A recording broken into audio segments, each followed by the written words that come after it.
আমাদের প্রথম অতিথির ঘটনায়। আপনার নামটা প্লিজ একটু বলবেন, তারপর আপনার ঘটনায় যাব আমরা।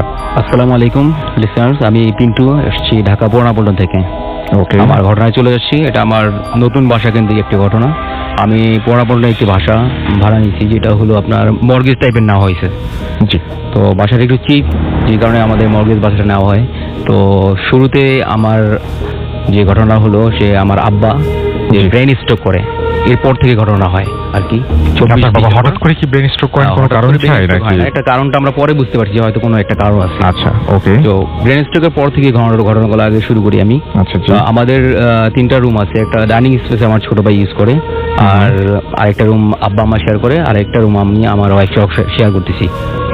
তো আব্বা ব্রেন স্ট্রোকের পরে আমরা ওনারে আর কি ফেব্রুয়ারি মাসের দিকে আমরা ওনাকে আর কি সিআরপিতে ট্রান্সফার করি, ওখানে আর কি ট্রিটমেন্টের জন্য পাঠানো হয়। আমার ছোট ভাই সহকারে আম্মা ওইখানে থাকে আর কি। তো যে কারণে বাসাটা আর কি খালি হয়ে যায়, আমার ওয়াইফ একা থাকবে, যে কারণে আমি ভাবলাম যে একা বাসায় থাকবে, তো ওর বাবার বাড়িতে পাঠিয়ে দিই। আচ্ছা।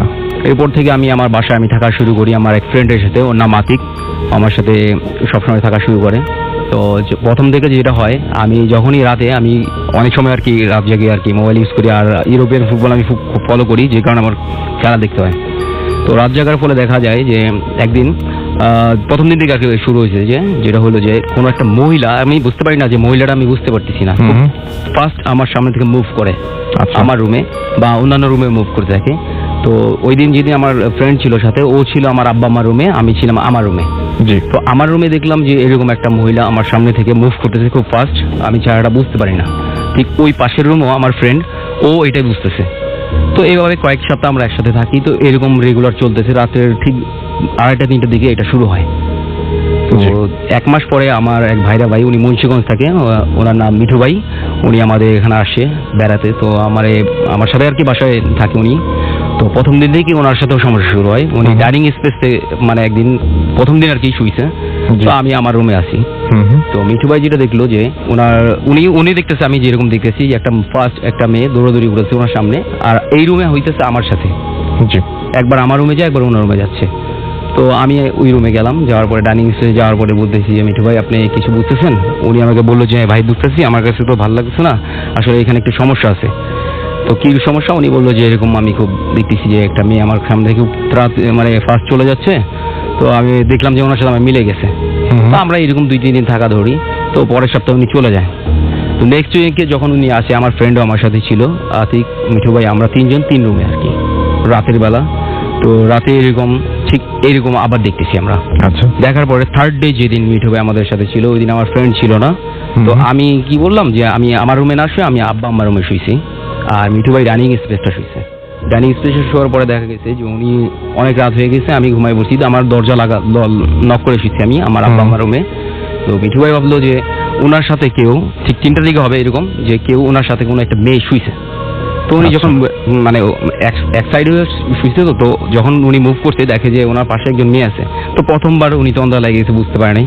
নেক্সট বার যখন আবার মুভ করে দেখে যে মেয়েটা নাই, খুব ফাস্ট আমার রুমের দিকে চলে গেল। তো উনি আবার আমার নক করছে। আমি দরজা খোলার পরে বলতেছি যে ভাই কি সমস্যা? তো বলতেছি এরকম তো মনে হইলো ভাই যে আমার সাথে আমি কোনো মেরে জড়াই ধরছিলাম। তো এটা আমরা আর কারো কাছে শেয়ার করিনি। উনি যাওয়ার পরে আমার বলছিল যে সকালবেলা যে আপনার এই বাসায় সমস্যা আছে। তো এরপরে আর উনি আমার সাথে থাকে নাই কখনো বাসার রাতে। মানে এটা কি ভয়ে থাকেননি? হ্যাঁ, ভয়ে থাকেনি আর কি, হইতে পারে যে ভয় থাকে না। উনি বলছে যে এখানে সমস্যা আছে। তো আমিও প্রথম থেকে এই জিনিসটা ওয়াচ করার পর থেকে আমি ভয় পাই, সত্যি কথা যে আমি ভয় পাই। আর যখনই আমি বাসায় থাকি, একা থাকি, তখন আমি রাত্রে থাকলেও আমি অলওয়েজ আমি লাইট অন থাকে আমার রুমে, আমি রাত্রে বন্ধ করি না, লাইট অলওয়েজ অন। তো সেকেন্ড যে ঘটনাটা হইলো যে এর ভিতরে আমার ওয়াইফ আবার বাবার বাড়ি থেকে আসে। জি। তো ওর রুমে ও শুয়ে আছে। শুয়ে থাকার পর আমি ওই দিন সম্ভবত বাচ্চার খেলাই ছিল, আমি আমার ছোট ভাই নিয়ে আমি ডাইনিং স্পেসে দেখতেছি খেলা। এক পর্যায়ে আমার ওয়াইফ খুব চিৎকার, সে সবসময় আমার আপনি করে বলে, কিন্তু ওই দিন আমার খুব নাম ধরে ডাক দিছে, তাই পিন্টু বলে ডাক দিছে অনেক জোরে। তো আমি দৌড়া গেছি। যাওয়ার পরে তখন সে আমার বললো যে আমি একজনকে দেখলাম যে আমার পাশে সামনে দাঁড়ায় আছে, আমাদেরকে তাকায় আছে, খুব কালো কুচকুচে একটা অবয়ব, মানুষের মতো, কিন্তু বোঝা যায় নাই যে কি আসলে। তো আমি আবার লাইটার অন করে বললাম কিন্তু কোনো সমস্যা নেই, আচ্ছা ঠিক আছে, তাহলে একসাথেই থাকি। আমরা খেলা শেষ করলাম, একসাথে থাকলাম। তারপরে একদিনের ঘটনা, যেটা আমি শুয়ে আছি, তো মনে হলো যে আমার বারান্দা থেকে হাঁটতে হাঁটতে একটা কালো কুচকুচে একটা অবয়ব, এটা আমি বুঝতে পারিনি যে এটা মেয়ে কিনা, কিন্তু আমি দেখতেছি যে আমাদের আগে আসতেছে। অলরেডি তখন রাতে 3টা 3:30 বাজে, আমার ওয়াইফ অলরেডি ঘুমে, আর আমি তখন জাগনা ছিলাম। কিন্তু আমি বলতে পারতেছিলাম না যে আমি কিছু দেখতেছি, মানে অলরেডি আমার ওই শক্তিগুলো নাই আমার শরীরে যে আমি বলবো। আমি এত ভয় পেয়েছি যে আমি বলতে পারতেছি না। ও আমার সাথে আমার হাত লাগাও ছিল, যে কোনো বোবাই ধরবে এরকম কিছু না। ওই অবয়বটা আমার প্রথমে ওর হাতটা চাপ দিয়ে আমার নাকের উপরে ধরছে, ধরার পরে নাকের উপরে ধরে, অবয়বটা আমার নাকের উপরে চাপ দিয়ে ধরে, তারপর আমার মুখের উপরে, ঘাড়ের উপরে, মানে বুকটার উপরে বসার চেষ্টা করে। বুকটার উপরে বসছেও, তো আমি অনেক চেষ্টা করছি আমার নিজে সারানোর জন্য, কিন্তু আমি এক পর্যায়ে যে 1-1.5 মিনিট পরে আমার ওয়াইফ তখন আমার ধরছে, আমি ওরে বললাম যে এরকম, আমি চিৎকার দিয়ে উঠছি, তখন আর ওই জিনিসটা আমি আর দেখি নাই।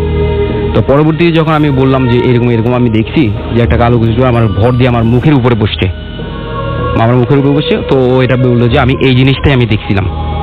ও এই জিনিসটা দেখছে, কালো অভাবটা দেখছিল যে ওর সামনে দাঁড়ায় আছে। জি, তারপরের ঘটনা যেগুলো দেখা দিয়েছে জুলাই মাসের দিকে আমার আব্বা আমার আমি চলে আসছি সিআরপি থেকে। ওখানে ট্রিটমেন্টটা আমার কাছে পছন্দ হয় নাই, যে কারণে আমার বাসায় নিয়ে আসছি। আমার আব্বা আমাকে, ছোট ভাইকে বাসায় নিয়ে আসি। বাসায় নিয়ে আসার পরে তো আমরা ওইরকম রেগুলার থাকা শুরু করি এবং নতুন বাসাটায়। তো এবার শুরু হয় মার সাথে প্রবলেমটা। মার সাথে কি প্রবলেম হইতেছে, মা দেখা যাচ্ছে যে সন্ধ্যার দিকে একটু আগ দিকে যদি রেস্ট করতেছে, যদি ঘুমায় থাকে, আমারে ডাক দিতেছে একজন মহিলা। আর আম্মা যেটা দেখছে যে মহিলাটা ওনার খুব স্পষ্ট দেখছে যে এই মহিলাটা ওনার দিকে থাকায় খুব বিদঘুটে একটা হাসি, মানে একটা ভৌতিক হাসি, দেখলেই অনেকে ভয় পাবো যে এই হাসিটা দিয়ে ওনার ডাক দিতেছে এই হোট, মানে যখনই রেস্ট করে যে এই হোট বলে আর কি ডাক দেয়। তো এর ভিতরে যে ঘটনা হয় যে 2 মাস আগে আমার আম্মা আব্বা এক রুমে শুয়ে আছে। তো রুমটা দেখা যায় অনেক সময় গরম হইলে মা দেখা যায় ফ্লোরিং করে, ঠান্ডার জন্য একটু ফ্লোরিং করে, কিন্তু যে জায়গাটা ফ্লোরিং করে ওই জায়গাটা থেকে বারান্দায় যাওয়া আসা করা যায়। তো আমার মনে হলো যে ওই অবয়বটা সম্ভবত এই লাইনটা ইউজ করে যে বারান্দায় যাওয়া আসার পথে বাধা পড়লে এই জন্য ডিস্টার্বটা করে। আমার কাছে মনে হয়েছে, বা আসলে এটা কোনো ভিত্তি নাই, কিন্তু আমার কাছে মনে হলো আম্মা যখন শুইছে, তো শোয়ার পরে আমাকে অনেকভাবে ডিস্টার্ব করছে। ডিস্টার্ব করার পরে এক পর্যায়ে আমার পায়ের নিচে একটা মানে কাঠের চেয়ার ছিল। তো কাঠের চেয়ারটা মনে হয় না যে মানুষ ছাড়া কেউ তোলা অসম্ভব একটা ব্যাপার। ওই চেয়ারটা তুলে ওনার পায়ের উপরে ফেলে দিছে। আর আমি আমার রুম থেকে শুনতেছি যে ওইটা খুব বিদঘুটে একটা সাউন্ড করে। আমাকে একজন মানুষ যখন রাগ হয় নাকে মুখে যেমন একটা সাউন্ড করে, সে সাউন্ড করলেই আমার উপরে মানে এরকম একটা সাউন্ড আমি পাচ্ছি। তো আমি একটা জিনিস মিসিং করছি, যে প্রথমবার যেটা আমি যখন এটা বুঝতে পারলাম যে এরকম কিছু, যে আমার ভাইয়ের রুম যেটা আর কি, মানে যে রুমে ও থাকে সেই রুমে জানলাটা একটা ভাঙা আছে, একটা জানলা ভাঙা আছে, একটা কাঁচ ভাঙা আছে, ওইখানে আমি বসা আছি। তো প্রথম যেদিন আমি যেটা ফিল করছি সেটা মানে অনেক মানে রাগান্বিত একটা কণ্ঠে, যে সে নিঃশ্বাস প্রশ্বাস নিয়ে যাচ্ছে আমার পিছন দিক থেকে। আমি জানলার পাশাপাশি বসছিলাম, মোবাইল ইউজ করতেছি। তো একটা গরম বাতাস আমার ঘাড়ে লাগার এক পর্যায়ে ওই সাউন্ডটা হয়। আমি মানে ভয় পেয়েছি, আমার শরীরে পছন্দ সব ঘাড়ে গেছে। তো দৌড় দিয়ে আমি ডান দিকে আব্বা আমার রুমে চলে যাই। তখন আমার ফ্রেন্ড আতিক ছিল, ও বলে যে ভাইয়া আপনি এক কাজ করেন, যেহেতু ভয় পেতেছে আমরা অনেকদিন ধরে, আপনি এই কাজটা করেন যে কোরআন শরীফ নিয়ে আসে ওই যে পাশের রুমে থেকে, যে এটা আপনি এই রুমে রাখেন, যেহেতু এই রুমের সমস্যাটা হইতেছে। আর এই রুমের ঠিক ভাঙা কাজটা দিয়ে ওই মহিলাটাকে ওই অতটুকু ফাঁকা জায়গা দিয়ে আমার আম্মা দেখছে মহিলাটা ভ্যানিশ হয়ে যেতে, ওইখান থেকে বের হয়ে গেছে বাইরে। আর হ্যাঁ, আতিক যে কারণে আমার বাসায় থাকে না, সেটার কারণ আমি গত কয়েকদিন আগে ফাইন্ড আউট করছি। ও আমাকে বলে যে ভাই আমি যেটা দেখছিলাম আপনার বাসায়, এই জন্য আমি আপনার বাসায় আর যাই না। ওর রিকোয়েস্ট করলে আমার সাথে থাকতে চায় না। তো ও দেখছে যে আমার ভাইয়ের জানলাটা থেকে একটা শাখা সিঁদুর পর একটা হিন্দু মহিলা টাইপের, যেহেতু শাখা সিঁদুর পড়ছে অবশ্যই সে হিন্দু টাইপেরই হবে, একটা মহিলা ওই শূন্য ভাষা সে হাইটা চলে যেতেছে, মানে ক্রস করে গেল, 3টা জানালা পরপর ক্রস করে গেল। এমনকি তার দিকে সেম ভাবে আমার আম্মার দিকে যেভাবে হাসি দিয়ে তাকাইছে, সে ওইভাবেই সে ভয়ানকভাবে হাসি দিয়ে আতিকের দিকে তাকাইছিল। তো আতিক এরপর থেকে থাকে নাই। লাস্ট 3 দিন আগে ওর আমি রিকোয়েস্ট করছি, আমার ওয়াইফ ছিল না, যে আমি একা ভয় পাইতেছি, তুই এক কাজ কর আমার সাথে থাক। সে থাকে নাই। তো আমি আমার সাথে রুমে আমার মতো আমি থাকা শুরু করতেছি। তো এখন পর্যন্ত এই বাসাটায় মূল সমস্যা যেগুলো হচ্ছে সেগুলো হলো যে আপনার বিভিন্ন ধরনের নুপুর সাউন্ড পাচ্ছি, প্লাস আমরা বিভিন্ন ধরনের হাড়ি পাতিলগুলো নাড়াড়ির শব্দ পাচ্ছি। তারপর আপনার শব্দগুলো হচ্ছে আপনার 3টা থেকে 3:30টার ভিতরে, 3:30টার ভিতরে শব্দগুলো হয়। আর প্রত্যেক দিনই কোনো না কোনো নতুন ভাবে কাউরে ভয় দেখানোর চেষ্টা করছে। আমার বাসায় যারা থাকছে আজ পর্যন্ত সবাই এটা এক্সপেরিয়েন্স করছে। ওকে, হ্যাঁ। সো আর আমার আব্বার ব্যাপারটা হলো যে উনি খুব সিনসিয়ার লোক, যে উনি একজন গভর্নমেন্ট এমপ্লয়ার। তো ওনার কোনো কিছু ভুল হওয়ার কথা না। ওনাকে আমি চেষ্টা করছি অনেক কিছু ভাবে জিজ্ঞেস করার, যে আব্বা আপনি কিছু দেখছেন কিনা, যে হয়তো এটার কারণেও হইতে পারে। তো এই বাসার একটা আমার কাহিনী আমি যেটা জানতে পারছি যে আমাদের আগের ভাড়াটিয়া যে ছিল উনিও মর্গেজ টাইপের নিছে, একটু কমে ভাড়া নিছে। তো ওনার আব্বাও প্রথম মাসে ঢোকার পরে ব্রেন স্ট্রোক করে, ব্রেন স্ট্রোক করার পরই কিছুদিন পরে মারা যায়। এই ব্রেন স্ট্রোক ওনার বাবাও করে? ওনার আব্বাও করছেন। তখন নিশ্চয়ই আপনার ফার্স্ট টাইম রিয়েলাইজ করতে পারলেন যে এটা আসলে এটা জানার পরে আমি করছি মানে নরমাল কিছু না, মানে আপনার বাবার যে ব্যাপারটা ঘটেছে এবং সেটা খুব অল্প সময়ের মধ্যে তার জীবনেও ঘটলো। তো ভাইয়া সবচেয়ে মানে সন্দেহজনক ব্যাপার যেটা বাড়িয়ালি যার সাথে কন্ট্যাক্টটা হয়েছে আমাদের, উনি কিন্তু কিছুদিন পরেই বাসাটা লিভ করছে। তো কি কারণে কিছু বলে নাই, কোনো ভাড়াটিয়া বলে যায় না এখন পর্যন্ত, তো ওনার মাধ্যমে জানি নাই। কিন্তু এটা আমি আরেকজনের কাছ থেকে জানতে পারছি যে সম্ভবত আমার রুমে বা আমার আব্বার রুমে যে কোনো একজন মানে মেয়ে ফাঁসি নিয়েছে এর আগে, এটা হইতে পারে। তো আব্বাকে জিজ্ঞেস করার পরে আব্বা তো স্পিচ চলে গেছে ব্রেন স্ট্রোকের পরে।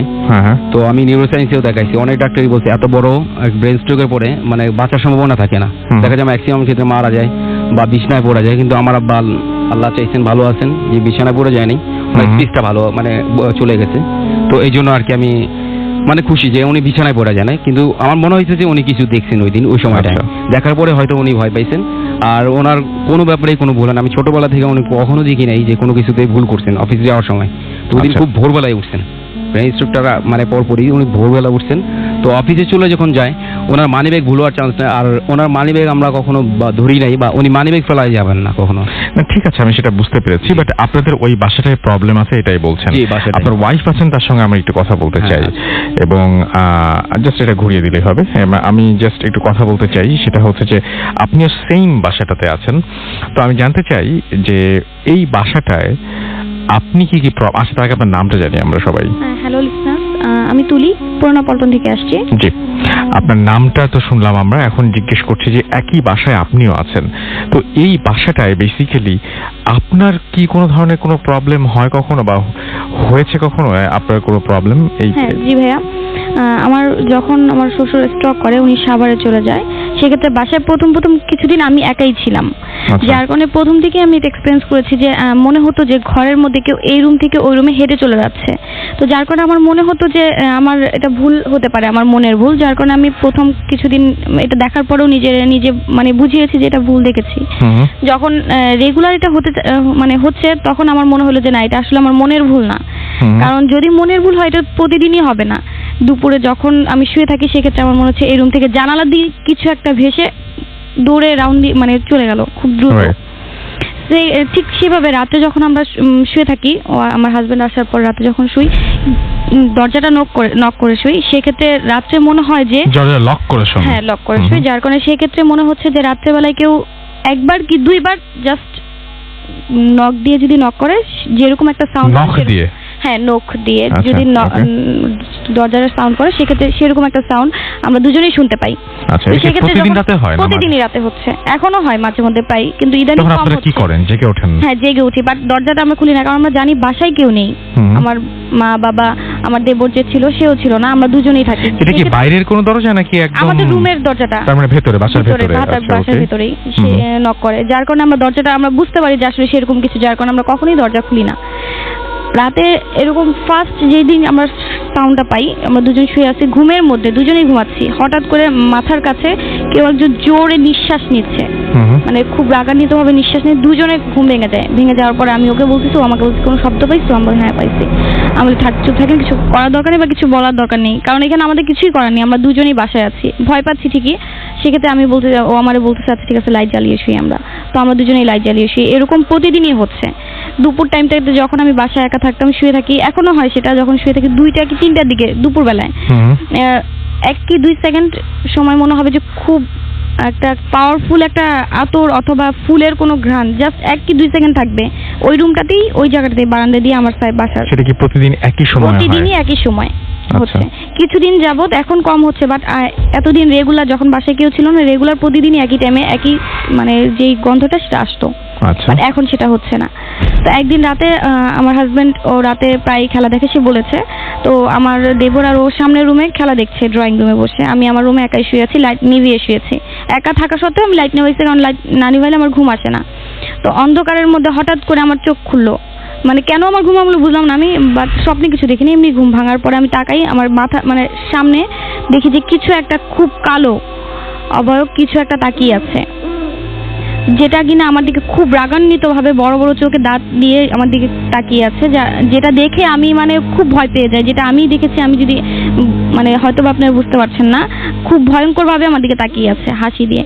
তো আমি আমার হাজবেন্ডকে কখনো নাম ধরে ডাকি না, সেদিন ভয়ে আমি খুব জোরে নাম ধরে ডাকছি, যেটা কিনা শোনা ওনার কথাও না, মানে এত জোরে আমি ডাকছি উনি শুনেছে, কারণ খেলা দেখতেছে সাউন্ড অনেক দেওয়া, টিভির সাউন্ড অনেক জোরে দেওয়া ছিল। এই রুম থেকে সামনের রুমে এত জোরে চিল্লেছে, উনি দৌড়ে এসে পরে আমাকে বলছে কি হয়েছে।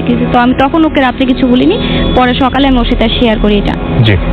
সেদিনে আমি ফার্স্ট লাইভ কিছু একটা দেখেছি, বাট এমনিতে প্রতিদিনই আমি দেখতেছি এই রুম থেকে এই রুমে কিছু একটা দৌড়ে চলে যাচ্ছে। আচ্ছা, এই যে বাসাটা আছেন আপনারা, এই বাসাটায় সবচাইতে অনেক কিছু এক্সপেরিয়েন্স করছেন, কিন্তু সবচাইতে কোন জিনিসটা বেশি ভয় লাগে, যেটা আপনি টলারেট করতে পারেন না, বা যেটা আপনি চান যে এখনই বন্ধ হয়ে যাক, এরকম কি আছে? যেটা যে কারণ এই জিনিসটাই বেশি দেখি, যেটা কিনা চোখের সামনে থেকে চলে যাচ্ছে, দৌড়ে দিয়ে কিছু একটা চলে যাচ্ছে। এটা কেমন দেখেন? শেপ দেখেন? কোনো শেপ একটা মানে ছায়া, যেরকম আপনি যদি দেখেন যে একটা মানুষ দাঁড়িয়ে থাকলে আলোর অপোজিটে যে একটা ছায়া দাঁড়িয়ে থাকে, অন্ধকার একটা ছায়া, ঠিক সেরকম একটা ছায়া লম্বা কিছু একটা। এই রুম থেকে এই রুমে আমাদের একটা জানলা আছে ড্রয়িং রুমে, সেই ভাঙা জানলাটা কাঁচ ভাঙা বলেছে আমার হাজবেন্ড, তো সেই জানলা দিয়ে কিছু একটা দৌড়ে চলে যাচ্ছে, বের হয়ে যাচ্ছে, এই জিনিসটা দেখা যায়। এটা খুব বেশিই দেখা যায়, এটা সবাই ফেস করে। আমার বাসায় যারা আমরা 5 জন মেম্বার আছি, সে 5 জনই দেখি। ওকে, সো আপনারা সবাই প্রত্যেকে এই জিনিসটা দেখেন? হ্যাঁ, মাঝে মধ্যে দেখি, প্রায় আপনার রাত্রেবেলায় প্রায় দেখি নুপুর পরে কেউ একজন হাঁটতেছে, নুপুরের শব্দ দেখা যায় না কি হাঁটতেছে, বাট নুপুরের শব্দটা পাওয়া যায়। ওকে, সো এই হচ্ছে ঘটনা। Thank you very much. আমরা আবারও আপনাদের কাছে ফিরে আসবো যদি দরকার হয়, অ্যান্ড সেই পর্যন্ত আপনারা সবাই আর লিসেনার আমাদের সঙ্গেই থাকুন। এবং আমার কাছে এই মুহূর্তে আরও একটা ঘটনা রয়েছে, সেই ঘটনাটি আমি একটু শুনে ফেলতে চাই। আর এই ঘটনাটি যিনি পাঠিয়েছেন তিনি হচ্ছেন আমাদের এইখানে রাজীব চন্দ্র দাস নামে একজন আমাদের এখানে পাঠিয়েছেন। তাকে আমি ইনভাইট করেছিলাম আমাদের স্টুডিওতে আসার জন্য, কারণ তার কাছে অনেকগুলো ঘটনা রয়েছে। বাট তিনি আমাকে লিখেছেন যে না, তিনি তার বিজনেস নিয়ে অনেক বেশি বিজি থাকেন, সো তার পক্ষে এটা সম্ভব না। তো তিনি যে ঘটনাটি পাঠিয়েছেন সেটি 1995-এ। আচ্ছা, তিনি যেখান থেকে ঘটনাটি পাঠিয়েছেন সেটা একটু আগে বলি। নাম হচ্ছে ওনার রাজীব চন্দ্র দাস। উনি একটা কোম্পানির ম্যানেজিং ডিরেক্টর। পাঠিয়েছেন কালীগঞ্জ, গাজীপুর থেকে। 1995-এ একটা ঘটনা, তার ফ্রেন্ড রাহুল, তার ঘটনা। এই ঘটনাটি ঘটেছে গোয়া, ইন্ডিয়াতে। তিনি যেভাবে লিখেছেন, এবং তিনি লিখেছেন, please excuse me, my English is not that much good. তারপরে তিনি পুরোটা ইংলিশেই লিখেছেন।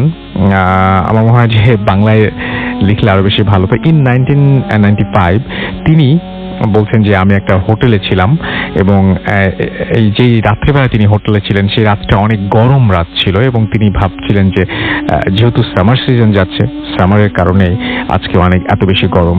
বাট কিছুক্ষণ পরে তিনি হঠাৎ করে বুঝতে পারলেন যে গরমটা ধীরে ধীরে বাড়ছে, এবং তিনি সেই গরমটা থেকে একটু রেহাই পাওয়ার জন্য যেটা করলেন সেটা হচ্ছে হোটেলের জানালা এবং দরজা সব খুলে দিলেন।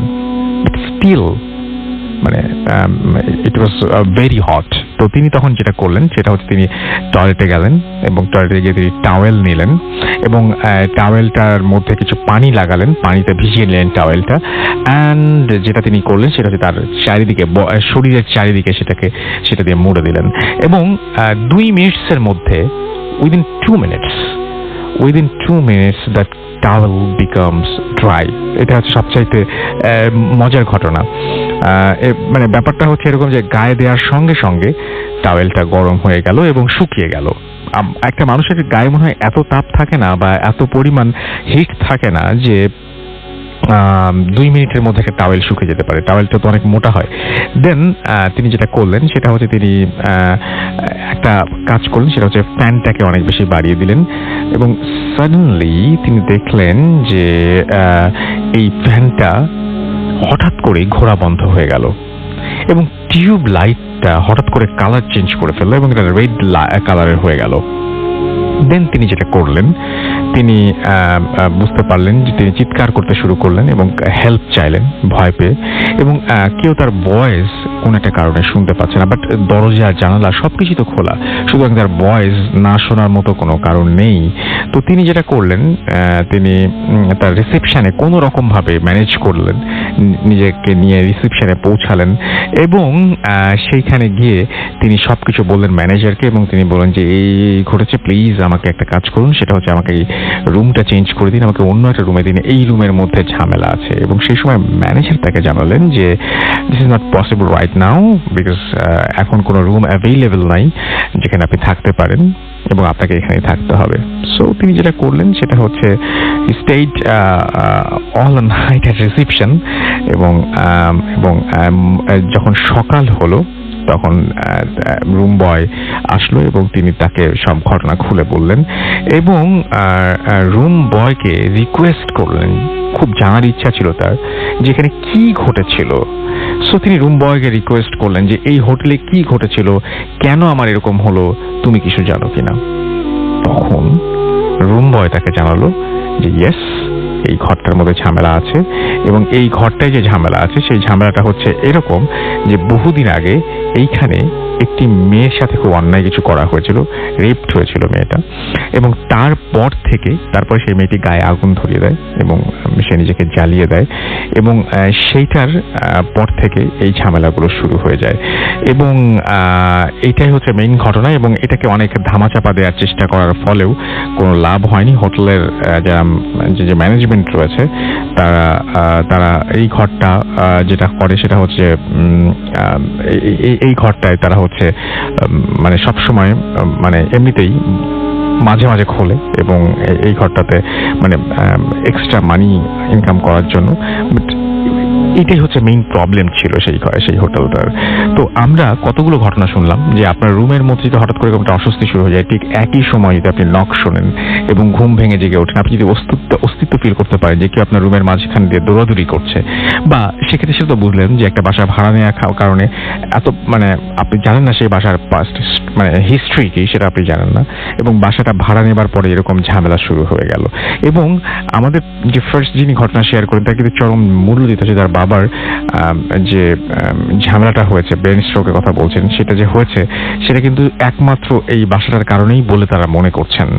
আমি আবারও বলছি যে ঠিক একইভাবে এই ভদ্রলোকও একটা হোটেলে উঠে পড়েছিলেন এবং সেই হোটেলে গিয়ে তিনি বুঝতে পারলেন যে এই হোটেলে মানে ঝামেলা আছে, এবং তিনি সেই হোটেলটার মধ্যে মানে হঠাৎ করে, এখন শীতের সিজনে শুরু হচ্ছে তাই না, যে কোনো সময় যে কেউ ঢাকার বাইরে বেড়াতে যাবেন হয়তো, এবং এরকম একটা হোটেলে উঠে পড়তেও পারেন এবং এরকম একটা রাত আপনার জীবনেও আসতে পারে।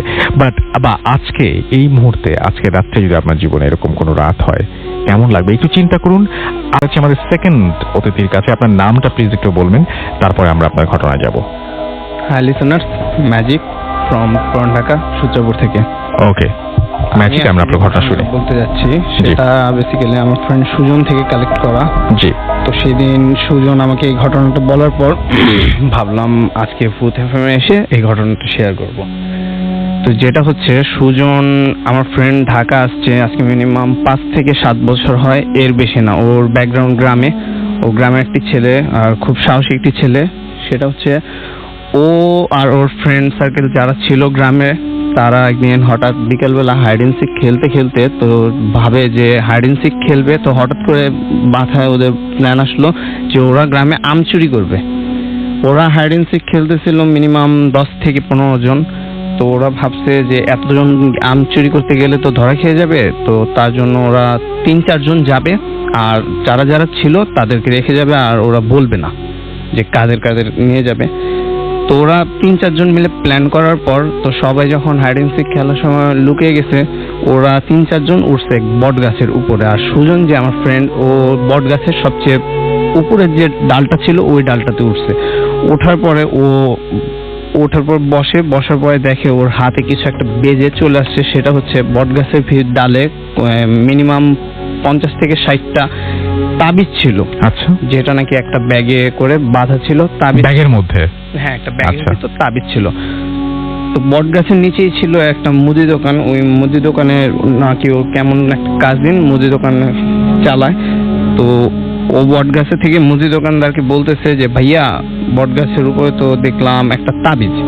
হুম ওই ভাইয়া নিচে থেকে বলতেছে যে তাবিজ মানে কি, তো তুই নিচে চলে আয়। তো সুজন নিচে চলে আসার পর দেন ওই ভাইয়া বলতেছে যে কি দেখছিস উপরে? সুজন বলতেছে যে উপরে তো দেখলাম 50 থেকে 60টা তাবিজ মিনিমাম বাঁধা বট গাছের একটা ডালে। আচ্ছা ওই ভাইয়া তারপর বলতেছে যে তাবিজগুলো কেটে নিয়ে আয় তো। তো সুজন আবার কি করলো, ও ওই গাছের ডালে আবার চললো, চড়ার পর তাবিজগুলো কেটে নিয়ে আসছে, নিয়ে আসার পর ওই ভাইয়াকে তাবিজগুলো দিয়ে দিল। হুম দেন ওই ভাইয়া তাবিজগুলো কি করছে না করছে এটা আর ও বলতে পারে না। ওই ভাইয়া মিনিমাম যে ভাইয়া তাবিজটা নিচে মুদি দোকানের ভাইয়াটা, ওই ভাইয়াটা মিনিমাম হয়তো বা তাবিজটা ফেলে দিছে এরকম একটা কিছু। তো তখন খুব ছোট ছিল, আমাকে যেভাবে বললো যে আজিজ আলী ও বাসে চলে গেছে। বাসে চলে যাওয়ার পর রাতে ডিনার টিনার করে ঘুমায় পড়ছে। তো ঘুমায় পড়ার পর সকালবেলা যখন নাকি সুজন উঠলো বাসা থেকে, তো ও দেখতেছে যে বাসার ম্যাক্সিমাম সবাই ওর পাশে বসা।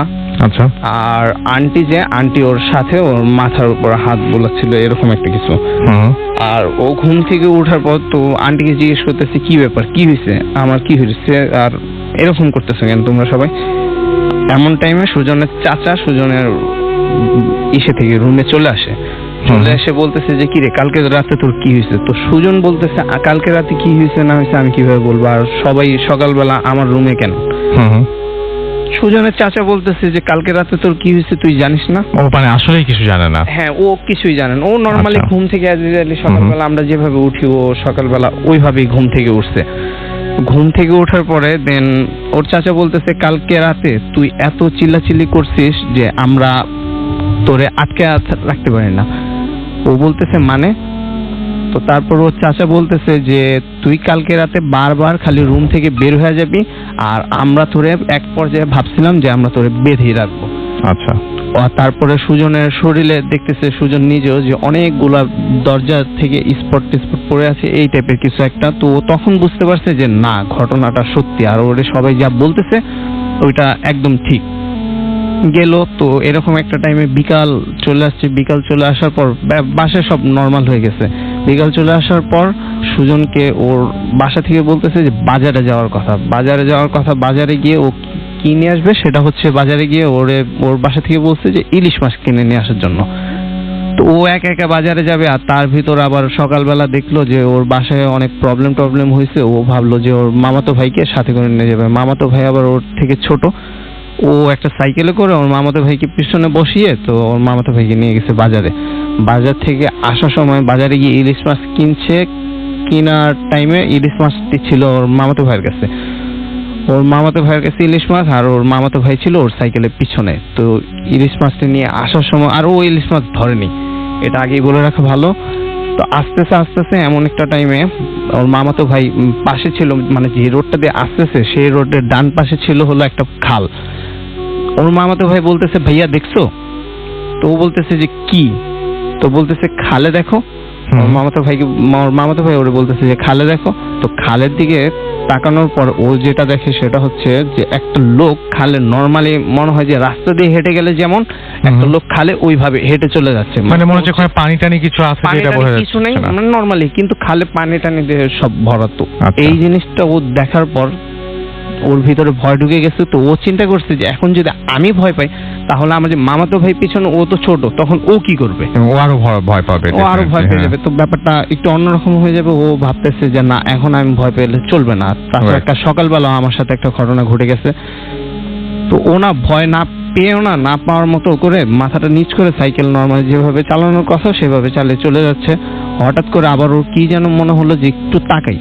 আচ্ছা। তাকানোর পরে ও যে জিনিসটা দেখতেছে সেটা হচ্ছে যে লোকটা হাঁটতেছে ঠিকই, তো লোকের যে মানে পেট পর্যন্তই বডিটা আছে, বাট পেটের নিচে যা আছে ওইগুলা মানে কিছু নাই। ও এতটুকু মানে রিয়েলাইজ করতে পারছে আচ্ছা যে পেট পর্যন্তই লোকটার যা আছে, আর পেটের নিচে কিছু নাই, আর ওর দিকে তাকিয়ে আছে। তো এই জিনিসটা দেখে ওর কিছু না বলে নর্মালি বাসায় চলে আসছে, আর মামাতো ভাইকে অত কিছু একটা বুঝতে দেয়নি। তো বাসায় চলে আসার পর ও আন্টিকে ইলিশ মাছটা দেওয়ার নাকি মানে ওই ইলিশ মাছটা যতটুকু ধরছে সেটা হচ্ছে ওর মামাতো ভাই হাতে থেকে নিয়ে ইলিশ মাছটা আন্টির হাতে দিছে, জাস্ট এতটুকু ও ইলিশ মাছটা ধরছে। আচ্ছা। তো মজার ব্যাপার হচ্ছে ওর মামাতো ভাইয়ের কাছে মানে ইলিশ মাছটা ছিল, মামাতো ভাইয়ের শরীরে ইলিশ মাছের কোনো গন্ধ নেই। তো ও রাতে নাকি একবার গোসল করছে, দেন তাও নাকি ওর শরীরে প্রচুর ইলিশ মাছের গন্ধ। তো আন্টি ওরে বলতেছে কি তোর থেকে তো ইলিশ মাছের গন্ধ ছোটেই না, আচ্ছা তুই কি গোসল করিস নি? তো ও বলতেছে যে আমি অলরেডি একবার গোসল করছি, আমি নিজেও গন্ধ পাইতেছি, তো এখন আরেকবার গোসল করে আসি। ও পুকুরে গিয়ে আবারও গোসল করছে, দেন রাত 10টা না 11টার সময় জানি আবার পুকুরে, মানে মোট ওর 2 থেকে 3 বার গোসল করা কমপ্লিট। আচ্ছা ওর শরীরে থেকে ইলিশ মাছের গন্ধ যাইতেছে না। আন্টি তখনই বুঝতে পারছে যে কোন একটা ঝামেলা আছে, কোন একটা ঝামেলা আছে। তো তখন আন্টি ও পরের দিন যেটা হয় গ্রামে স্বাভাবিক, যে গ্রামে হুজুর টুজুর ঝাড়ফুঁক যারা করে ওদের দেখানোর পরে তো ওই পানি পড়া, তারপর তাবিজ টাবিজ হাবি জাবি এগুলো অনেক কিছুই দিছে ওকে। তো মোটামুটি নর্মালি ঠিকই যাচ্ছিল। একদিন হঠাৎ করে সন্ধ্যার সময় ও ভাবছে যে ওর ফ্রেন্ডের বাসায় যাবে। ওর ফ্রেন্ডের বাসায় গিয়ে কি টিভি দেখার এই টাইপের কিছু একটা করছে, টিভি বা ডিভিডি প্লেয়ার এগুলা দেখে তো চিন্তা করতেছিল বাসায় ব্যাক করবে। বাসায় ব্যাক করার টাইম মোটামুটি অনেক রাত হয়ে গেছিল। অনেক রাত হয়ে যাওয়ার পর এমন টাইমে পড়তেছিল বৃষ্টি। তো বৃষ্টি পড়ার আগে ওই যে বিদ্যুৎ চমকালে একটা আমরা আলো দেখতে পাই না, ওই আলোটার ভিতর ও দেখলো কি ওর সামনে একটা শ্যাডো টাইপ কিছু একটা দাঁড়ানো। তো এটা দেখে ওর আগে যে মানে পাস্টে হয়ে যাওয়া যে ঘটনাগুলা ওগুলো সব মনে পড়ে গেছে। ও এমন টাইমে অনেক মানে দৌড়াবে এমন একটা সিচুয়েশন। তো ও এক পর্যায়ে দৌড়ে দিছে। দৌড় দেওয়ার পর ওর ফ্রেন্ডের বাসা থেকে ওর বাসা মিনিমাম যেতে 5 থেকে সর্বোচ্চ 5 মিনিটই লাগবে। তো ও দেখতেছে কি ও মিনিমাম 15-20 মিনিট দৌড়েছে। দৌড়ানোর পর ও স্টিল যে জায়গায় দাঁড়ানো ছিল ও ওই জায়গায় আছে। 15-20 মিনিট দৌড়ানোর পরে ও স্টিল ওই জায়গায় আছে। এমন টাইমে নিচে তাকালো, নিচে তাকানোর পরে ও দেখতেছে যে ও মাটি থেকে মিনিমাম 1 হাত উপরে ভেসে আছে। আচ্ছা 1 হাত উপরে ভেসে আছে। তো পরে এটা দেখে ও সাথে সাথে বেহুশ হয়ে গেছে। অজ্ঞান হয়ে যাওয়ার পর ও ঘুমে থেকে যখন নাকি উঠলো, উঠে দেখলো যে ওর বাসায় আছে, কিভাবে আছে না আছে ও কিছুই জানে না। তো এমন টাইমে ও গ্রাম থেকে তারপর চলে আসছে আমাদের বাসার নিচে, মানে আমরা এখন যে বাসাটাতে থাকি ওই বাসাটার নিচেই। তারপর সুজনরা এই ফার্স্ট ভাড়া চলে আসে। তো তারপর ও আসার পর ওর সাথে নাকি আর কোনো প্যারানর্মাল অ্যাক্টিভিটিস অত একটা হয়নি। এইভাবে কয়েক মাস কাটার পর হঠাৎ করে ও একদিন হুজুর, মানে ও হলো ইসেতে কোরআন শরীফ শেখার জন্য এক হুজুরের কাছে প্রায় যেত। হুজুরের কাছে যাওয়ার পর একদিন হুজুর ওরে কোরআন শরীফ শেখার টাইমে ওরে বলতেছে যে সুজন তোমার কি কিছু একটা হইছে। আচ্ছা হুজুর হঠাৎ করে ওকে মানে কোন কিছু না জিজ্ঞেস মানে বলার ফলে মানে কিছুই জানেন না হুজুর, হঠাৎ করে কথাটা শুরু করেছেন। হুজুর হঠাৎ করে বলতেছে যে সুজন তোমার কি বাবা কিছু একটা হইছে। আচ্ছা ও বলতেছে কেন হুজুর হঠাৎ আমাকে এটা এই বললেন, প্রশ্ন কেন করছেন? এই প্রশ্ন কেন করতেছেন? তো হুজুর ওকে জাস্ট এতটুকু বললো যে এই ক্লাস শেষ হয়ে যাওয়ার পর সবাই চলে গেল, তুমি থেকে যাবা। আচ্ছা আমার তোমার সাথে একটু কথা আছে। ওকে। তো ও হুজুরের থেকে এই কথা আছে শোনার পর ও থেকে গেছে। তো থেকে যাওয়ার পর হুজুর অজু টজু করে কিছুক্ষণ পর আবার ভিতরে ওই রুমে চলে আসছে। চলে আসার পরে বলতেছে যে এখন বসো। ওরা একটা কি যেন একটা মানে কিভাবে যেন একটা বসতে বলছে। তো ওই স্টাইলে ও বসছে। বসার পরে এখন হুজুর ওরে বলতেছে যে আমি যাই করে না করি, আমি যতক্ষণ পর্যন্ত না বলবো উপরে তাকাতে, তুমি ততক্ষণ পর্যন্ত উপরে তাকাবা না। আচ্ছা তুমি নিচেই তাকায় থাকবা। আর যাই হোক তুমি নিচেই তাকায় থাকবা, আমি বলবো দেন তুমি উপরে তাকাবা। তাছাড়া সুজন তুমি কখনো উপরে তাকাবা না, আর না হলে প্রবলেম হবে একটা। তো ওইভাবেই ও নিচে তাকায় আছে।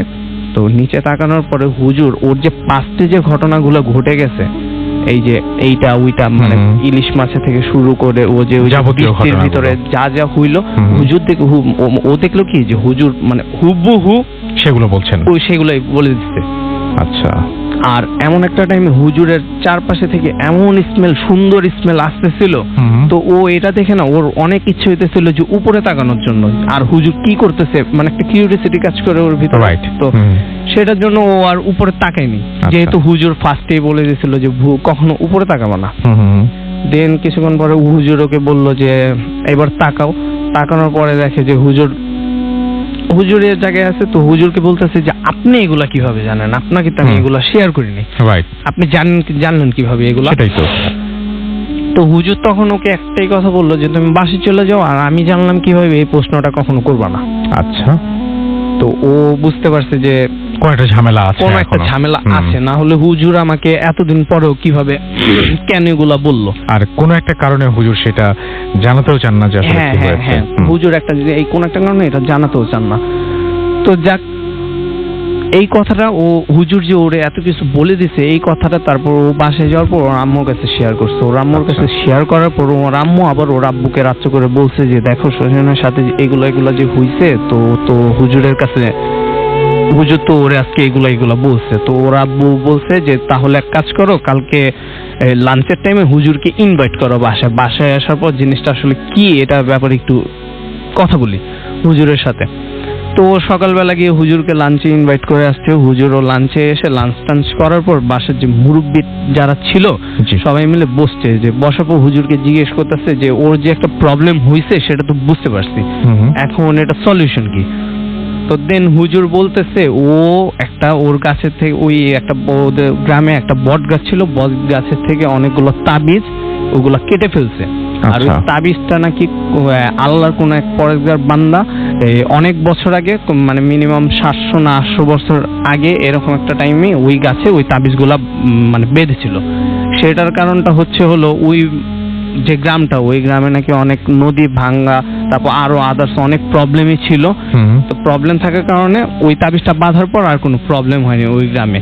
আর হুজুর এটাও বলতেছে যে ও যে মানে ওর যে ভাইয়াটাকে, ওর ভাইয়ার ডিসিশনে ও যে তাবিজগুলা মানে কাটলো, সেই ভাইয়ার নাকি এখন অবস্থা অনেক খারাপ, আর ওই গ্রামেরও নাকি অবস্থা অনেক খারাপ। তো তারপর আঙ্কেল খোঁজটোজ নিয়ে দেখে যে হ্যাঁ ওই ভাইয়া এখন গ্রামের মানে রাস্তার ফকির এই টাইপের কিছু একটা। আচ্ছা। আর ওই গ্রামে আবার নদী ভাঙ্গা টাঙ্গা মানে যা আছে, ওই গ্রামের অবস্থাও টোটালি খারাপ। আচ্ছা। তো হুজুর বলতেছে যে ও যে এই কাজটা করছে, তো তখন আঙ্কেল বলতেছে যে ও তো তাহলে এই কাজটা বুঝে করে না, যদি বুঝতো তাহলে অ্যাটলিস্ট এই কাজটা করতো না। তো হুজুর বলতেছে এই কারণেই ও বেঁচে আছে, আর যদি বুঝে কাজটা করতো তাহলে হয়তোবা আজকে আর সে বেঁচে থাকতো না, হয়তো এই টাইপের কিছু একটা।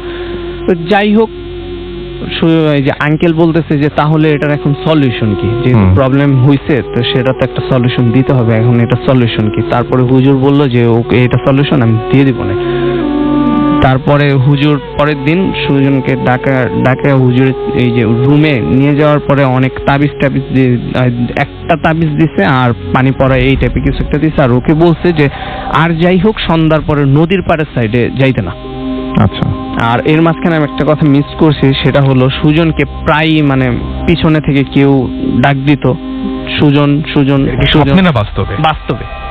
অথচ ও পিছনে ঘুরে তাকানোর পরে দেখতো যে মানে পিছনে কেউ নাই, পিছন থেকে ওকে খোঁচা দিত, থাপ্পড় দিত, আর পিছনে ঘুরে তাকানোর পরে দেখতো যে কেউই নেই পিছনে, ও নর্মালি। তো হুজুর ওকে বললো যে নদীর পাড়ে যেতে না।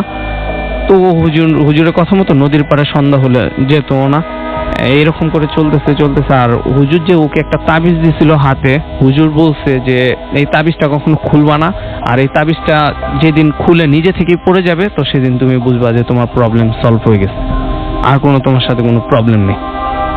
একদিন হঠাৎ করে ও কোনো একটা কাজে বাসা থেকে বের হয়েছে। বের হওয়ার সাথে সাথে দুপুর টাইম ছিল তখন। বের হওয়ার সাথে সাথে মোটামুটি বিকাল হয়ে আসবে এরকম একটা টাইমে হুজুর ওকে ফোন দিয়ে বলতেছে যে তুমি এখন মসজিদে আসো, তুমি এখনই মসজিদে আসো, আর তুমি যে আসবা একা আসবা না, সাথে কাউকে নিয়ে আসবা। তো ও বলতেছে যে কেন? হুজুর বলতেছে যে কোনো একটা সমস্যা আছে। হুজুর নিশ্চয়ই খুব তাড়াহুড়া করছিল। হ্যাঁ, হুজুর খুব তাড়াহুড়া করতেছে।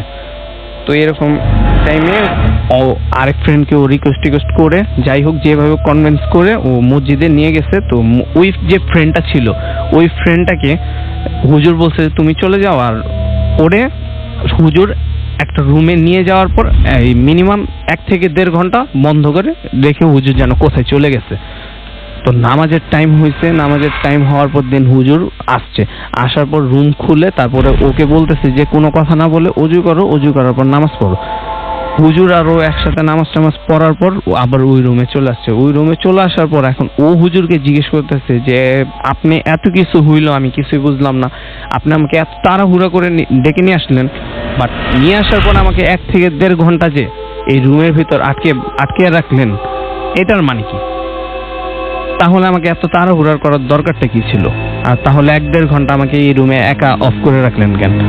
তখন হুজুর বলতেছে আজকে তোমার এমন একটা রিস্ক ছিল আর এমনই একটা ফারাক আসছে যেটা মানে কি বলবো, আজকে তোমার লাইফের উপর ব্যাপারটা যাইতো। তো যাই হোক, তুমি এখন এটা থেকে সেফ হয়ে গেছো, আমি এইখানে এই কারণে আর এর থেকে বেশি কিছু জানতে চাও না। মানে হুজুর ও কোনো একটা কোশ্চেন করলে জাস্ট এতটুকু বলতো যে যতটুকু জানাচ্ছি ততটুকুই জানো, এর থেকে বেশি কিছু জানতে চেও না। তো এই 3-4 দিন পরে হঠাৎ একদিন সুজন ঘুম থেকে উঠে দেখে যে ওর যে তাবিজটা, হুজুর যে তাবিজটা দিছিল ওটা এইভাবে বিছনায় পড়ে আছে। তো তখন ও বুঝতে পারছে যে সবগুলা প্রবলেমেরই সলভ হয়ে গেছে। দেন এখন ও মোটামুটি ভালোই। ওকে, তো এই ছিল স্টোরি। হ্যাঁ, এই ছিল। And thank you very much. অনেক লম্বা স্টোরি এবং অনেক চমৎকার করে বলেছেন আপনি। আপনাকে অনেক ধন্যবাদ। আশা করছি যে পরবর্তীতে আবারও নেক্সট টাইম আপনি আবারও আসবেন এবং আমাদেরকে আবারও ঘটনা শেয়ার করবেন। Thank you. Thank you.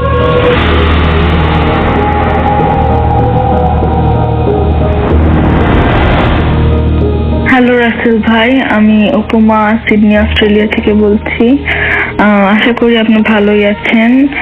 আমি ভূত এফএমের অনেক বড় একজন ফ্যান, কিন্তু টাইম ডিফারেন্সের কারণে আমি সবসময় ভূত এফএম লাইভ শুনতে পারি না, তাও ডাউনলোড করে শুনি।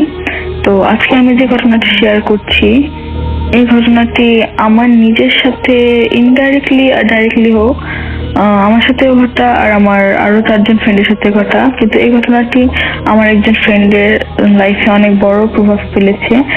কেন সেটা আপনারা শুনলেই বুঝতে পারবেন। তো সরাসরি ঘটনায় চলে যাই।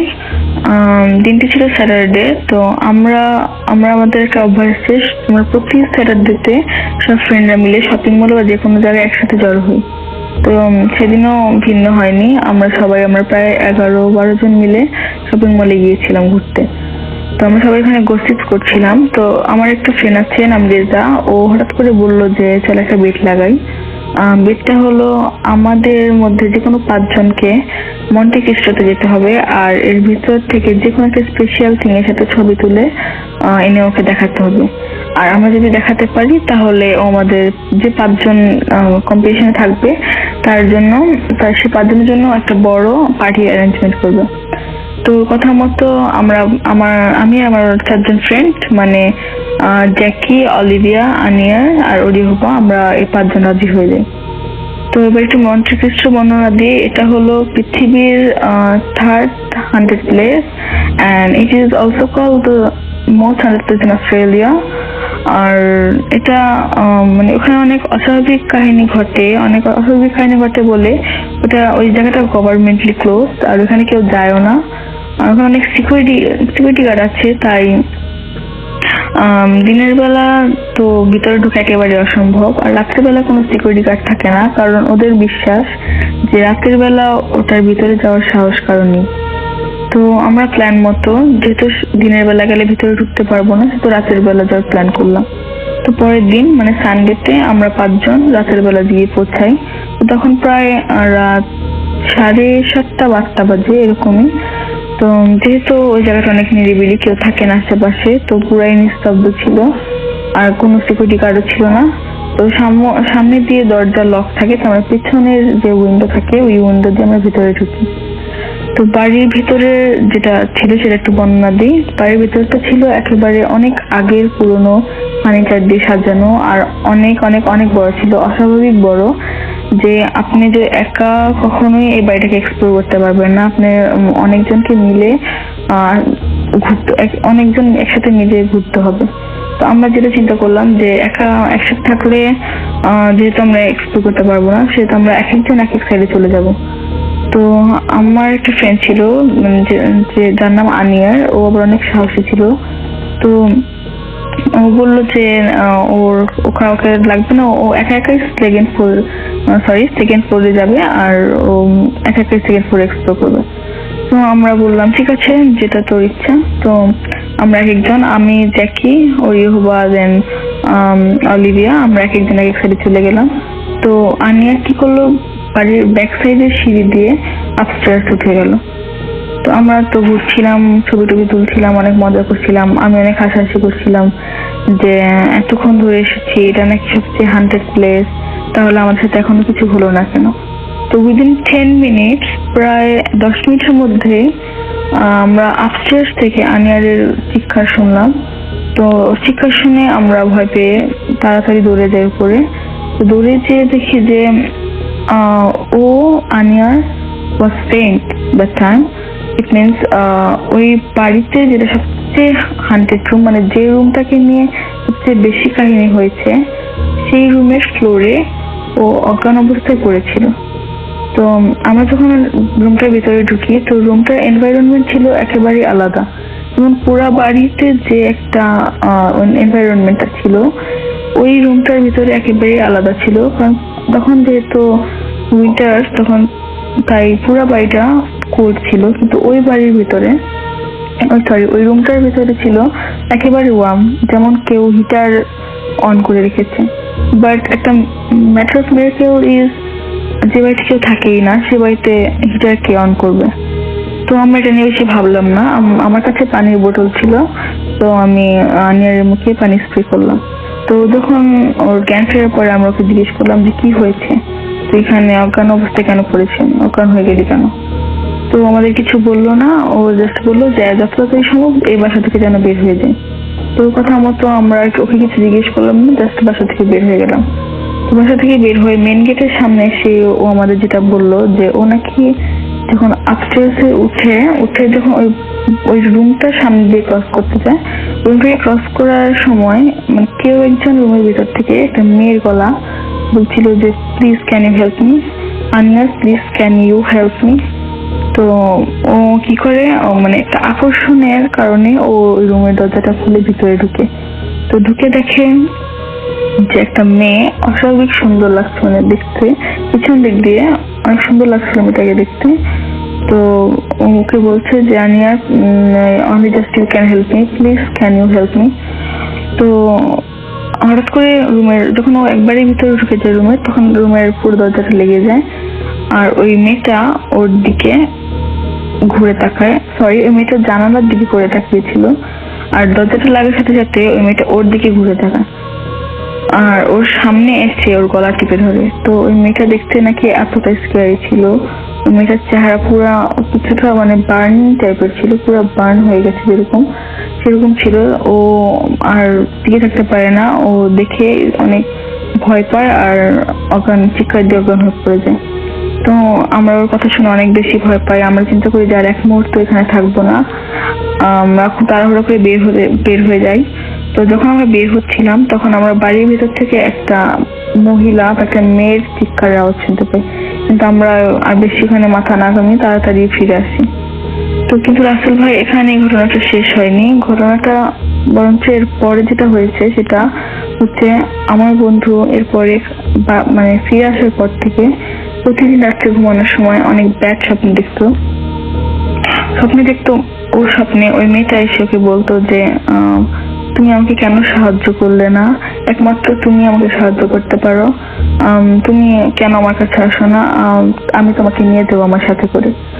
তো আনিয়ার প্রতিদিন এরকম স্বপ্ন দেখতো। তো দেখতে দেখতে প্রায় একই রকম স্বপ্ন প্রতিদিন দেখে, আর যেহেতু এত একটা ভয়ঙ্কর জিনিস এক্সপিরিয়েন্স করেছে, তো অনেক স্টিক হয়ে যায়। তো আমরা অনেক ওয়ারি করি ওকে নিয়ে, ওয়েট করে। তো ও যে অ্যাথিস্ট ছিল, ওর কোনো রিলিজিয়ন নেই। তো আমি ওকে অনেক রিকোয়েস্ট করার পরে আমি একটা আমার চেনা পরিচিত হুজুরের কাছে নিয়ে যাই। তো হুজুর ওকে প্রথম দেখে তাবিজ দেয় আর পানি পড়া দেয়। তারপরে আমাদের যেটা বলে যে ওর শরীরের, ইট মিনস ওর লেফট হ্যান্ডের যে কোনো একটা আঙ্গুল কেটে ফেলতে হবে। তো আমরা হুজুরকে অনেক বলি যে এটা তো অনেক বড় একটা রিস্ক, এটা ছাড়া কি আর কোনো উপায় নেই? তখন হুজুর আমাদের যেটা বলে যে না, এটা ছাড়া কোনো উপায় নেই, ওকে যেভাবেই হোক ও মানে উনি আমাদের বলতে পারবেন না যে অ্যাকচুয়ালি কি জন্য ওর বাম হাতের আঙ্গুলটা কেটে ফেলতে হবে, বাট এটাই একটা উপায় আছে ওকে বাঁচানোর। দেন হুজুরের কথা মতো আমরা আনিয়ার বাম হাতের আঙ্গুল কেটে ফেলে দিই, আর আল্লাহর রহমতে এখন অনেক ভালো আছে। এই ছিল আমার ঘটনা রাসেল ভাই। আল্লাহ হাফেজ। Bhoot FM, the night comes alive with আগের ঘটনাটা আমি জানি না আপনাদের কেমন লেগেছে, আপনাদের যদি ভালো লাগে তাহলে অবশ্যই আমাকে জানাবেন। আমরা চলে যাব আমাদের পরবর্তী অতিথির কাছে, এবং পরবর্তী অতিথি মানে হচ্ছে আমাদের প্রথম যে অতিথিরা ছিলেন তাদের কাছে আবারও ফিরে যাচ্ছি। আপনার নামটা প্লিজ আরেকবার বলবেন প্লিজ। হ্যালো লিসেনার, আমি পিন্টু, আসছি ঢাকা বর্ণাপল্টন থেকে। ওকে, আপনার সঙ্গে আপনার ওয়াইফও আছেন, তো আমরা দুজনকেই একটু শুনবো। তার আগে বলি যে আমার খুব ভালো লেগেছে শুনে এটা জেনে যে আপনার ওয়াইফ এবং আপনারা দুজন আজকে এসেছেন, এবং আপনার ওয়াইফের আজকে বার্থডে এবং আপনারা এখানে এসেছেন। তো ভূত এফএম টিমের পক্ষ থেকে, আমাদের সমস্ত লিসেনারের পক্ষ থেকে আপনাকে বার্থডে অনেক অনেক অনেক অনেক শুভেচ্ছা। এই দিনটা অনেক বেশি স্পেশাল হয়, বাট স্টিল আপনারা আমার সঙ্গে আছেন এবং আপনারা এতগুলো লিসেনারদের সঙ্গে রয়েছেন। তো আমি আশা করব যে লিসেনাররা সে আপনার আপনি যে বাসায় পরিবার সবাইকে ছেড়ে যেখানে এসেছেন সেই ব্যাপারটা লিসেনাররাও বুঝতে পারলেন এবং তারা আপনাদের সঙ্গে আছেন। Thank you very much for being here. Thank you Rasel ভাই, আপনাকেও আমাদের আজকে এখানে আসার জন্য, এবং সবাই আমাকে উইশ করছেন তার জন্য আপনাকে অনেক ধন্যবাদ। দোয়া করবেন আমার জন্য সবাই। অবশ্যই, অফকোর্স। আচ্ছা, আমরা এখন বলি যে ওই বাসায় আপনাদের যে প্রবলেমগুলো শুনলাম, সেই প্রবলেমের বাইরেও তো আসলে রেগুলার কিছু প্রবলেম হয়, আরো কিছু প্রবলেম হয়। সেই প্রবলেমগুলো কি, যেগুলো খুব অসহ্য লাগে? আমরা শুনেছিলাম খুব ভয়ের প্রবলেম, কিছু কিছু প্রবলেম আছে যে অসহ্য লাগে, খুব বিরক্ত লাগে, যেগুলো যে কেন হয়? একটা প্রবলেম ভাইয়া, যেটা কমন প্রবলেম, যেটা যে কেউ ফেস করবে আমার রুমটাতে, যে কেউ ফেস করবে, দিনে রাতে যে কোনো সময় আপনি ফেস করতে পারবেন। এটা কমন, আমি যে কারো জিজ্ঞেস করছি যারা ফেস করছে, সেটা হলো যে আমার রুম বা আমার রুম আর ডাইনিং স্পেস থেকে মানে মিডলে যে জায়গাটা আছে, সেখান থেকে 3টা রুম থেকেই মিডলের জায়গাটা দেখা যাবে। ওই জায়গাটা আপনি যখনই আপনি কোনো জায়গা থেকে তাকাবেন, মানে আপনি একটা কাজ করতেছেন, যে কিছু করতেছেন, আপনি যখনই ওইখানে তাকাবেন মনে হবে এই মাত্র একটা মেয়ে সরে গেছে পাশে। আচ্ছা, যে আপনার ও আপনাকে তাকায় ছিল, বা ওই রুমে আপনি থাকলে, আমার রুমটাতে থাকলে মনে হবে যে আপনাকে কেউ দেখতেছে, মনে হবে কেউ আপনাকে দেখতেছে, কিন্তু আপনি এটা দেখতে পাবেন না। সাউন্ডটা আপনি ধরেন, আপনি একটা, আমি রাগ হলে, কারো উপরে প্রচন্ড রাগ হলে দেখা যায় যে দাঁত মুখ একবারে নাক থেকে যে একটা নিঃশ্বাসে খুবই প্রচন্ড রকম সাউন্ড, যেটা একটা প্রাণীর পক্ষে সম্ভব, কোনো মানুষের পক্ষে সম্ভব না। আচ্ছা, এরকম একটা সাউন্ড, এগুলো খুব অড লাগে। আর পিছন থেকে এই সাউন্ডটা বেশি হয়, আর রাতে 3টার পর থেকে। পিছন থেকে মানে কিরকম সিচুয়েশন? আপনি একদিনের ঘটনা বলেন তো দেখি। সিচুয়েশনে যেমন আমি যখন আমি মোবাইলটা ইউজ করি, তো আমি একটু উপর হয়ে মোবাইলটা ইউজ করি, তো টিভির দিকে থাকলে তো পিছন থেকে আমার বারান্দার দরজাটা পড়ে, মনে হয় ওইখান থেকে দাঁড়ায় সে আমার দিকে মুভ করতেছে, এমনকি সাউন্ডটা করতেছে। যখনই আমি তাকাই আমি কাউরে দেখতে পাই না, কিন্তু সাউন্ডটা আমি তখনও শুনতেছি, কন্টিনিউ চলতেছে, এভাবে আমি শুনতে পাই সবসময়। আচ্ছা, আপনি আর কিছু? হ্যাঁ, আপনি কিছু বলতে যাচ্ছিলেন, বলেন। হ্যাঁ, আরেকদিন আমি যখন রাতে শুয়েছিলাম, ঘুমের মধ্যে আমি ঘুমাচ্ছিলাম, তখন ও একটা ফেস করেছিল আমার চেহারাটা নাকি একদম সাপ, অবিকল যে সাপের যে চেহারাটা সেটা ও দেখেছিল। আচ্ছা, দেখার পরে আমি যেটা করি আর কি, যে আমি তখন ঘুম থেকে অলরেডি উঠছি, ওঠার পরেই আমি মানে ভাবছি যে ওই জিনিসটাই হবো। আমি ওইটা তখন আমার মাথায় নেই যে ও আমার ওয়াইফ। আমি ওর গলা চাপ দিয়ে ধরছি, সত্যি কথা যেটা, যে আমি ওরে তখন আস্ক করি যে তোর কি সমস্যা। আমি মানে এটা বলছি, আমি কিন্তু ওইটারে বলছি, আসলে আমি আমার ওয়াইফকে বলি নাই। কিন্তু কিছুক্ষণ পর ও যখন আমাকে আমার গাল ধরে ঝাড়ি মারে, তখন আমার তন্দ্রাটা ফিরে আসছে যে না, আমি ওরেই ধরছি গলা চিপা। তো এই জিনিসটা খুব ব্যাড ছিল, আসলে এটা ভয়ানক একটা ব্যাপার ছিল, যেটা আমি দেখে অনেক ভয় পাইছি, আর ও বুঝতে পারছে ব্যাপারটা। আচ্ছা, তো এরকম ঘটনা আপনার সাথে রেগুলার চলতেছে। আপনি একটা জিনিস বলছিলেন, সেটা খুব অবাক লেগেছে আমার কাছে, সেটা হচ্ছে যে আপনারা রিসেন্টলি বাসাটা চেঞ্জ করার। চেঞ্জ করতেছি এখন 10-12 দিন ধরে, মানে খুবই কম, একবারে অনেক কমে গেছে, যে এখন আর সমস্যাটা হচ্ছে না মনে হইতেছে এরকম। এটা কি আপনি কি একদম মানে দেখছেন যে ড্রাস্টিক্যালি এই জিনিসটা চেঞ্জ আসছে? যে যখন আপনি ডিসিশন নিয়েছেন যে বাসাটা, আর আমাদের ডিটটাও শেষ হইতেছে ডিসেম্বরে, এবং ডিড শেষ হচ্ছে এবং আপনাদের ঝামেলাও ঝামেলা মোটামুটি হয়তো শেষ হচ্ছে। আচ্ছা, কখনো কোনোদিন এরকম হয়েছে যে এই বাসায় যারা আগে ছিল তাদেরকে আপনি জিজ্ঞেস করেছেন কখনো যে ওই যাদের আগে ছিল একজন, ওনার আব্বা, মানে ওই মহিলার সাথে কথা হয়েছে আমার, যে ওনার আব্বা সেম ভাবেই আর কি স্ট্রোকটা করার পরেই মারা যায়। স্বীকার করছে এরকম সাউন্ড সমস্যা ছিল। আর আমাদের তার মানে আপনাদের এই বাসাটায় যারাই থাকুক না কেন তারা সবাই একই রকম ফেস করে, এবং দিনে রাতে কোনো ব্যাপার না। আচ্ছা, কোনো সময় কি স্পেসিফিক, যেমন আপনার শব্দটাকে নির্দিষ্ট সময় শোনেন, ঠিক একইভাবে কোনো সময় কি দেখেছেন যে উৎপাতটা বেশি বাড়ে? কোনো একটা সময় যেদিন বেশি হবে সেদিন মনে করেন যে আপনার 3টা থেকে শুরু হবে, 4টার আগ থেকে, আর 4টার ঠিক 10-15 মিনিট আগেই শুরু হবে। আপনি রাত না দিন একটু বলতে হবে আমাদেরকে। লাস্ট আমি এটা রাত না দিন তাই বলছি, রাতে গভীর রাতে, মানে 3:30 পরে আমি 3:45 হবে, যে মানে ওইখানে আশেপাশে পল্টনের ওই জায়গায় কেউ মোরগ পালার কথা না, হুম। একটা ন্যাচারাল মোরকের আমি মানে ডাক শুনতেছি, এবং ও শুনছে আমার সাথে, আমি ডাক দিয়ে শুনাইছি, দেখো শুনতেছি যে ওই রাগান্বিত শব্দটা হওয়ার পরে কিছুক্ষণ পরেই মোরগ ডাকতেছে। প্রায় সময় আমি মোরগের ডাকেও আমার ঘুম ভাঙছে রাত্রে, তখন বাজে আপনার 3:30। ঢাকা শহরে মোরগের হ্যাঁ। ডাকে ঘুম ভাঙা ব্যাপারটা খুবই। হ্যাঁ, তাও আমাদের পাশে আশেপাশে মানে বিল্ডিং, কোনো জায়গা Right. নেই, এরকম অবস্থা। ওকে, থ্যাংক ইউ ভেরি মাচ আমাদের সঙ্গে থাকার জন্য, অনেকটা টাইম দিলেন আমাদেরকে। এবং রাসেল ভাই, আমার একটা উইশ ছিল আমার ওয়াইফের জন্য, ওর আগে কখনো যেটা বলি নাই, আই লাভ ইউ, আর জন্মদিন অনেক অনেক শুভেচ্ছা, অনেক দিন বাঁচো, আমার চেয়ে বেশি দিন বাঁচো, 1000 বছর বাঁচো, আমি খুশি হব। Thank you very much.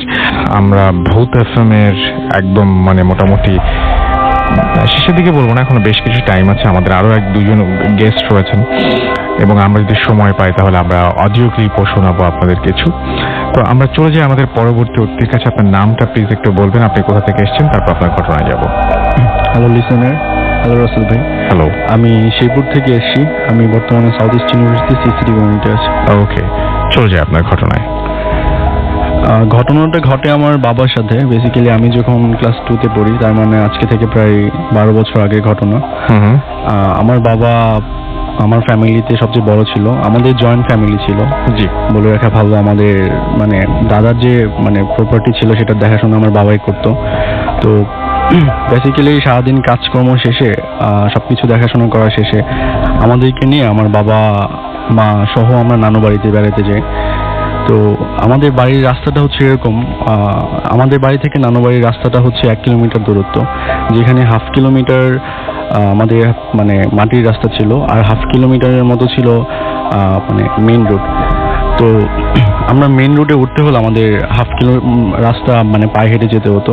তো ওইখানে মানে যেখানে পায়ে হেঁটে যেতে হতো সেখানে একটা জঙ্গল ছিল, সেখানে মাঝে মধ্যে কিছু অস্বাভাবিক কার্যকলাপ ঘটতো, যেমন কিছু দেখা যেত শ্যাডো বা কিছু আওয়াজ আসতো, কিংবা মাঝে মধ্যে দেখা যেত যে মানে কোনো একটা আগুনের ফুলকি হঠাৎ করে জ্বলে উঠতেছে।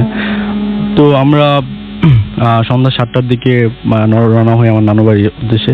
তো যেতে বেশিক্ষণ লাগে না। তারপরে আব্বু রাতে খাওয়া দাওয়া করলো, অ্যান্ড নানার সাথে গল্প করা শেষে বাড়িতে চলে আসলো, আসার সময় আর কি। তো তখন রাত বাজে 11:30। আব্বু আমাদের নানু বাড়ি থেকে রওনা দিল। রওনা দেওয়ার পর মানে যখন মেইন রোডটা ক্রস করে মাটির রাস্তায় নামতে যাবে, তখন কিছু কুকুর লাইক মানে কিছু আওয়াজ করতে থাকলো, আব্বুকে দেখে রাগান্বিত হয়ে বা এরকম টাইপের কিছু। তো আব্বু কি করলো, এগুলোতে ভয় পাইতো না যেহেতু, তাই মানে একটা গাছের ডাল ভেঙে আব্বু কুকুরগুলোকে তাড়িয়ে দিতে লাগলো। তো এক পর্যায়ে কুকুরগুলো সব চলে গেল, এবং আব্বু মানে ওই রাস্তায় মানে যাওয়া শুরু করলো। রাস্তাটার বর্ণনা হচ্ছে এরকম যে মানে রাস্তার এই মাথায় কিছু বাড়িঘর, আর আমাদের বাড়িঘরটা যেখানে সেখানে বাড়িঘর।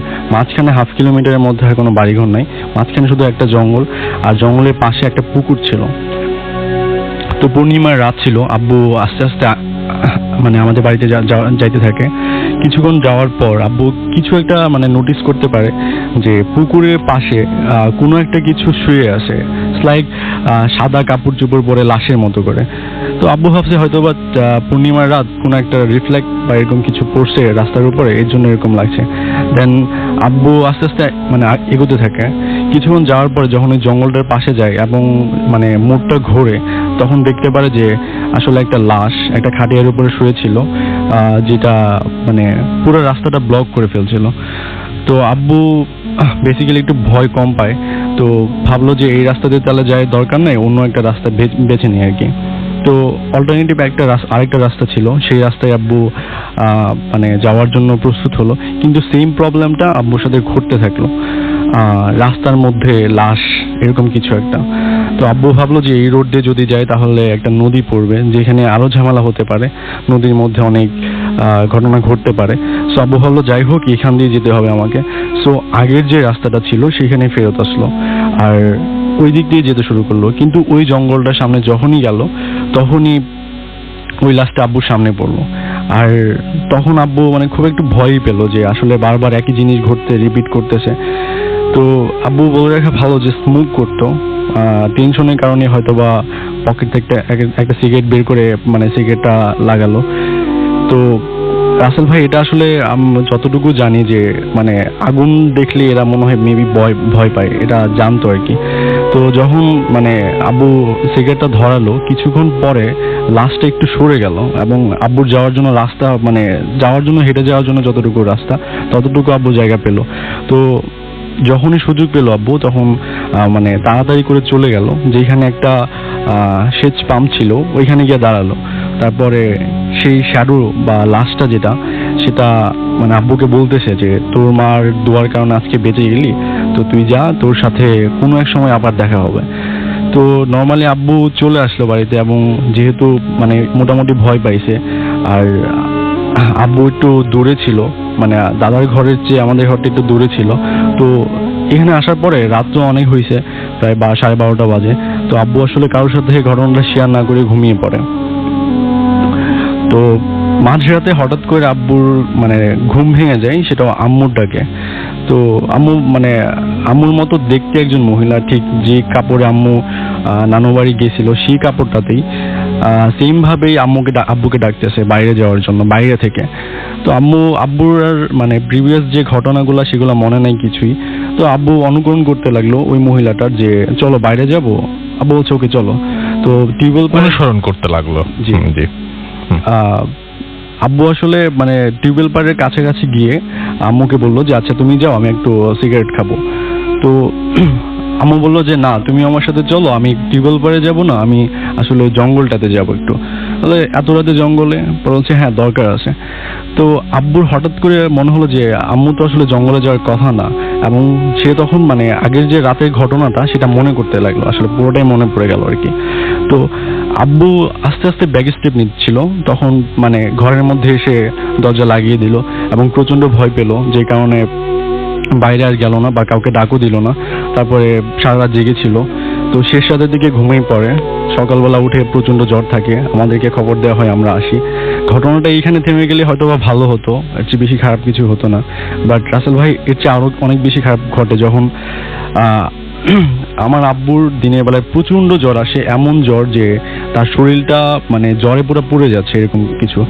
তো ওইখানে যে স্থানীয় মেডিকেলের যে মানে ভিলেজ ডক্টরগুলো আছে, ওনারা এসে ট্রিটমেন্ট করে, কিন্তু ওনারা মানে কোনোভাবেই জ্বরটা কন্ট্রোল আনতে পারে না।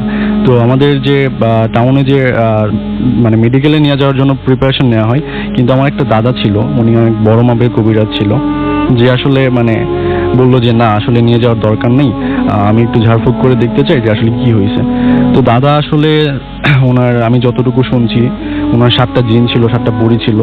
ইভেন উনি ওগুলা দিয়ে পরীক্ষা করে দেখলো যে এই টাইপের কিছু ঝামেলার জন্য আসলে জ্বর আসে। আব্বুর উপরে ওইটার প্রতিক্রিয়াটা তখনও ছিল।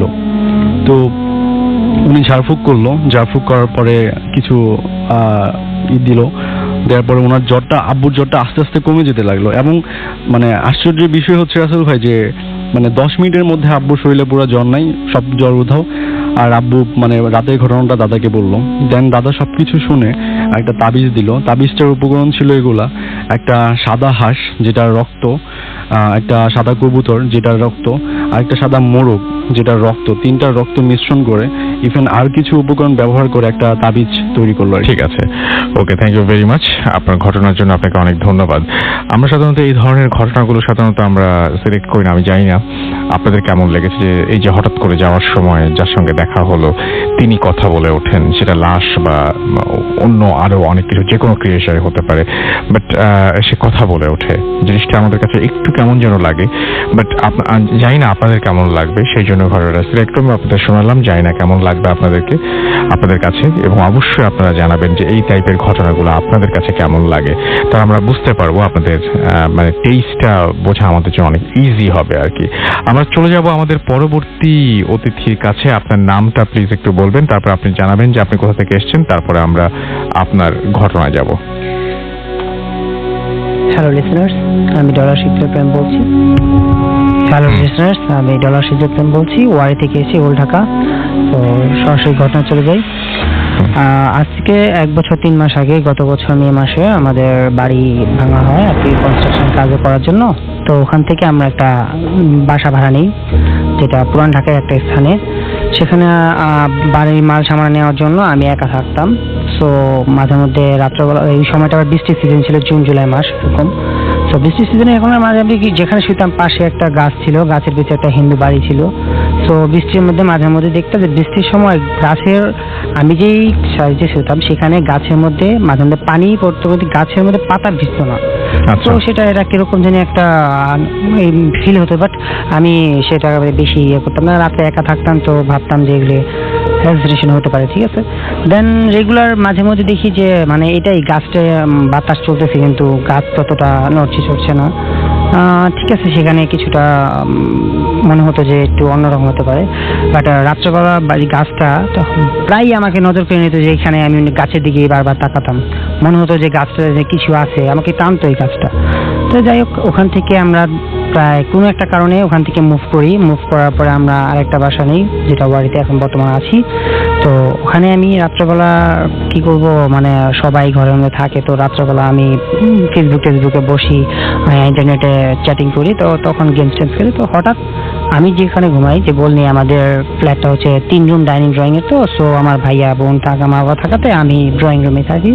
সো দেন এমন একটা সময় রাত ঠিক 1:30 থেকে 3টা 2:30 এই সময়টার মধ্যে একটা বাবু, মানে 7-8 মাসের বাচ্চা, একদম ছোট 7-8 মাসের বাচ্চা, এর বেশি হবে না, সে এমন ভাবে চিৎকার করে ওঠে যেমন আগে সে কোনো ভয়ানক কিছু দেখতেছে বা কেউ তাকে মারতেই আছে, এরকম মনে হয় যে সে মার খাতে আছে বা একদম ভয় লাগতেছে তার, অস্থির অবস্থা, মানে বাচ্চা যেমন আঁকড়ে যায় কাঁদতে কাঁদতে, ঠিক এরকম। এটা আমার নিজে তো আমি ভয় পাই, রেগুলারই এটা আমি ফিল করি। রেগুলার বলতে প্রতিদিন না, হঠাৎ 4 দিন 5 দিন 7টা, মানে যখন আমি ধ্যান করি যে আমি গেমস খেলতেছি, হঠাৎ করে এটা অন্য কোনো কাজে বিজি, কিন্তু হঠাৎ করে যখন এই কান্নাটা আসে তখন আমাকে কেড়ে নেয় ওই জায়গার মধ্যে কথা, মানে কান্নাটা আমার ওখানে ধ্যানটা নিয়ে যায় যেন আমি ওইটাকে শুনি। তো এরকম হতে হতে একদিন আমি কথা বলতেছিলাম আমার ফ্রেন্ডের সাথে ফোনে, তো ওই কান্নাটা শুনতে পায়। আমি এর আগে একবার ওকে আমি শেয়ার করছিলাম যে দেখো আমি রাত্রেবেলা এরকম শুনি, কিন্তু আমি আমাদের অ্যাপার্টমেন্টে জিজ্ঞেস করে দেখেছি যে আমাদের উপর থেকে নিচ পর্যন্ত কোনো এরকম ছোট বাচ্চা নেই। 7-8 মাসের বাচ্চা তো দূরের কথা, 1-2 বছরের বাচ্চা নেই। আচ্ছা ঠিক আছে, এটা হতেই পারে, মিস্টেক হতে পারে আমার। দেন তারপরে একদিন আমি কান্নার আওয়াজ শুনতে পারি, তো আমার যে ফোনে কথা বলতেছিলাম আমার গার্লফ্রেন্ডের সাথে, তখন সে বললো যে এটা তুমি আম্মুকে শেয়ার করো। দেন আমি আমার আম্মুকে বললাম যে আম্মু এরকম হয়, কাকে আরে না এরকম হবে কিভাবে, এখানে হয়তো বা কারোর বাচ্চা থাকতেই পারে, অসম্ভবের কিছু নয়। ঠিক আছে, দেন আমার আম্মুকে আমি একদিন হঠাৎ করে কান্নার সাথে উঠে নিয়ে আসি পরে দেখি যে সে কান্না করতেছে। আমার আম্মু যখন আসলে আমি দেখা শুনাইলাম, তখন আর আম্মু শুনতে পারতেছে না, আমিও পাইনি আওয়াজ। ঠিক আছে, আম্মু কিছুক্ষণ পর চলে যাওয়ার পরে 5 থেকে 6 মিনিট পরে আমি যখন শুয়ে পড়তেছি, হঠাৎ করে আবার সেই কান্নার আওয়াজ। আচ্ছা, কি হলো এটা তো আমি রেগুলার এটা বুঝতে পারছি। ঠিক আছে, দেন আরেকদিন আমি এখানে আবার সেই চ্যাটিং আর গেমস খেলতে ব্যস্ত ফেসবুকে, ঠিক হঠাৎ আমি ফিল করি যে কি একটা ছোট বাচ্চা বা সাদা কাপড় মোড়ানো বাচ্চারা যেমন ছোট থাকলে সাদা কাপড় মোড়ে রাখে বেশিরভাগ তলা দিয়ে আর ইয়া করে, সে আমার জানলা ঠিক যেখান দিয়ে আওয়াজটা আসে সেখানে উপরে যাচ্ছে আর নামছে, যেমন লিফট উপরে আর নামে সেরকম একটা বাচ্চা যায়, উপরে উঠছে নামছে এবং খুব স্মুথলি।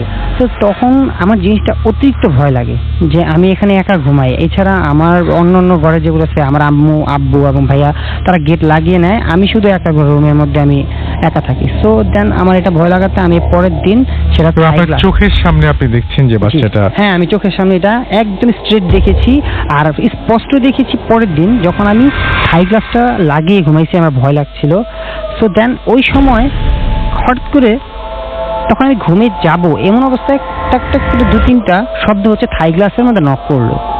থাই গ্লাসের মধ্যে নক করবে এত রাত্রেবেলা, এত ইঁদুরও হয় না, এত উপরে আমাদের বিড়ালও হয় না, তো কিভাবে, আমরা 5তলা ফ্লোরে থাকি, তো এটা তো অসম্ভব। তারপরে আমি কেন জানি নিজের থেকেই খুলে ফেলি, আমার ভয় বলতে কেন জানি আমি থাই গ্লাসটা খুলে ফেলে দেখি, তো তখন আমি চলে আসবো যে কিছু দেখি নাই, এমন সময় হঠাৎ করে মনে হলো যে আবার কিছু দেখলাম, নিচে নামলো। সো আমি আবার সাথে নিচে তাকাইলাম, তাকানোর পরে সো আবার সেটা উপরের দিকে যাওয়ার পর আমি তখন স্পষ্ট দেখলাম যে একটা ছোট বাচ্চা, তার ফেসটা হোয়াইট কালার, একদম সাদা ধবধবে, কিন্তু একটু হালকা ছায়ার মতো, মানে একদম স্পেসলি পুরো বাচ্চাটা যে এটা বলতে পারে না, একদম ছায়ার মতো। তো উপরে চলে গেল, দেন আমি কিছুক্ষণ উপরের দিকে তাকালাম, নিচের দিকে তাকালাম, তো কিছু না, পরে গেট থাই গ্লাসটা লাগিয়ে আবার শোয়ার পরে কাল পরের দিন ঘুমের থেকে উঠে আমি নিচের দিকে দাঁত ব্রাশ করতে করতে দেখি যে একটা সাদা কাপড় ওখানে নিচে পড়ে আছে। তা আমি নিচে আমাদের ম্যানেজারকে বললাম যে একটু চেক করে নিতে বা এটা ইয়া পড়ে আছে কিনা। তো উনি দেখছে, ওটা দেখার পরে আমাকে জানি না উনি নিজে থেকে ওইটা নামিয়ে সবাইকে অ্যাপার্টমেন্টে জিজ্ঞেস করলো যে এটা কি আপনাদের কাপড় কিনা এটা সেটা। এই বললো যে না, এই অ্যাপার্টমেন্টে এরকম আমাদের কোনো কাপড় নেই। তো পাশে অ্যাপার্টমেন্টও হতে পারে বা হতে পারে, তো উনি আর এটা নিয়ে ইয়া করে নাই। দেন ওই দিন রাতে গেল, পরে ঠিক এর পরের দিন আবার সেই একই অবস্থা, আমি সেই নক নক করে আওয়াজ পাই। এখন ওই স্টিল নাও রাসেল ভাই, কিছুদিন আগেও আমি সেম কিছুদিন বলতে কি এই তো গত 15-20 দিন আগে সেম আমি রাত্রেবেলা এরকম আওয়াজ শুনতে পাই। এবং কি আমার যে আমি ফোনে কথা বলি রাত্রেবেলা, তখন যখন আমার গার্লফ্রেন্ড শুনতো এখন শুনতে পারে যে এরকম আওয়াজ আসে। ওকে, থ্যাংক ইউ ভেরি মাচ আপনার ঘটনার জন্য।